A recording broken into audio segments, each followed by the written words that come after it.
सभी सम्मानित साथियों को सादर नमन। साथियों, क्या भारत पर गंभीर खतरा मंडरा रहा है?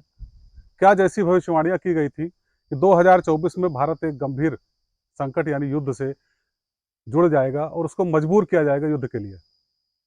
घटनाक्रम तो ऐसी ही गवाही दे रहे हैं कि कुछ बड़ा पाकिस्तान और चीन करने वाले हैं।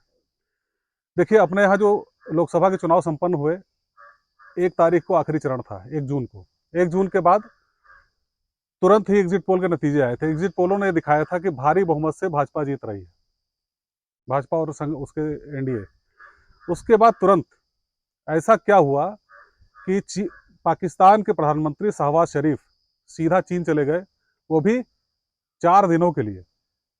क्या वहाँ खिचड़ी पकी कि यहाँ शपथ ग्रहण जिस दिन था 9 तारीख को, और 8 तारीख को वो 4 तारीख से 8 तारीख, 4 जून से 8 जून तक वहाँ रहे शहबाज शरीफ। उसके बाद आकर के यहाँ ऐसा क्या शुरू कर दिया कि 9 तारीख को यहाँ 9 जून को शपथ ग्रहण समारोह के ठीक 1 घंटा पहले बेकसूर तीर्थयात्रियों पर पाकिस्तान की आर्मी के पुराने रिटायर्ड सैनिक आकर के आत्मघाती हमले करने लगे।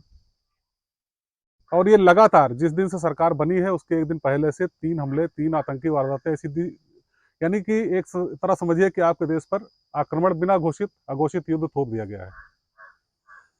अब सवाल ये उठता है कि आपकी जो एजेंसियां हैं वो क्या कर रही थी जब शहबाज शरीफ 4 दिन की वहां ट्रेवल कर रहा था चाइना में? अब इसका सबूत क्या है? मैं कह क्यों रहा हूँ चीन का इसमें हाथ है? क्योंकि जितने भी हमले में जितने भी ग्रेनेड वगैरह जो हथियार पकड़े गए हैं, वो ग्रेनेड चाइना के बने हुए हैं, हैंड ग्रेनेड, और उन पर चाइना की फैक्ट्रियों की मुहर है। यानी कि भारत को अब 2 मोर्चों से युद्ध लड़ना है, और मोर्चा खुलेगा पाकिस्तान की बॉर्डर पर। बैकअप करेगा चीन। दूसरा सबूत क्या है कि चीन ने पाकिस्तान की कंपनियों में धन भी पंप करना शुरू कर दिया है ताकि उसकी इकोनॉमी भी बेहतर हो। उनका share market all time record high पे चला गया है, जबकि हालात ये है कि उनके यहाँ भुखमरी जैसे जमीनी हालात है, खरीदने वाला प्रोडक्ट कोई है नहीं। तो ये संकेतक है कि कुछ बड़ा होने वाला है। हालांकि एग्जिट पोल के हिसाब से नतीजे भारत में नहीं आए, फिर भी एनडीए पूर्ण बहुमत से आया है और मजबूत स्थिति में है। अब जिस ढंग से भारत की जीडीपी बढ़ रही है, 8% के रेशियो से अनुमान है 7 से 8 के बीच में, और जिस ढंग से यहाँ प्रोडक्शन हो रहा है, उस ढंग से अनुमान है कि भारत बहुत जल्द ही बहुत सारे देशों को पीछे छोड़ देगा, अपनी इकोनॉमी में छोड़ देगा, अपनी महाशक्ति बनने में बहुत दूर नहीं है। अब चीन और पाकिस्तान को और देश के दुश्मनों को ये महसूस हो रहा है कि उनके पास ये आखिरी मौका है, क्योंकि अगर अभी हिट नहीं किया, अभी अगर इनको नुकसान नहीं पहुंचाया, अभी इनको डेंट नहीं किया, तो भारत को रोकना असंभव हो जाएगा। तो साथियों, बहुत सालों से भविष्यवाणी की जाती है कि 2024 को समय होगा जब भारत को 2.5 मोर्चों पर युद्ध लड़ना पड़ेगा। आप ये सोच रहे होंगे, चलिए चीन और पाकिस्तान तो ठीक है, 2.5वां कौन है? जनरल वीके सिंह ने कहा था एक बार कि हमको 2.5 मोर्चों पर युद्ध लड़ना पड़ेगा। आपको ऐसा लगता नहीं कि हमारे देश के लोग ही, कुछ ऐसे नेता लगातार बयान देते हैं कि पाकिस्तान के पास परमाणु बम है? तो किसको डरा रहे हो आप? किसकी वकालत कर रहे हो? इस देश के सामने अब इस वक्त अच्छा है कि मजबूत नेतृत्व है। देखिए, कभी बहसों में, कभी वीडियो में आलोचना की जाती है, ये लोकतंत्र है, लेकिन इसका मतलब नहीं है कि मोदी से बेहतर कोई विकल्प है, या मोदी जी से अच्छा कोई नेता है, या राष्ट्रवादी पार्टी से अच्छी कोई पार्टी है।